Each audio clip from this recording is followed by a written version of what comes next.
Bonsoir, nous sommes ici à Ashdod. À l'heure où je vous parle, le cessez-le-feu est rentré en vigueur depuis maintenant 3 à 4 heures. Et c'est un cessez-le-feu en vigueur qui tient pour l'instant, puisque après un dernier déferlement, enfin en tous les cas quelques roquettes qui ont été lancées ici ou là, il n'y a plus de roquettes qui se soient abattues depuis plusieurs heures ici à Ashdod. On entend pas loin, puisque la bande de Gaza est juste derrière, le bruit des drones qui tournent. Il y a devant moi une ambulance qui est prête. Il y a des policiers aussi qui tournent dans la ville. Très peu de gens. Les rues sont désertes. Beaucoup de personnes sont restées encore à Jérusalem, où elles sont allées se réfugier, pensant que l'heure du véritable répit n'était pas encore venue. Je viens de rencontrer un policier qui estime que à tout moment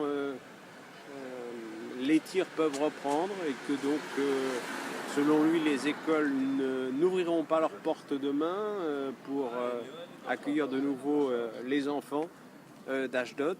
Ashdod qui encore une fois est une ville qui est assez proche de la bande de Gaza et qui donc a été une des principales cibles des roquettes Katyusha envoyées par le Hamas.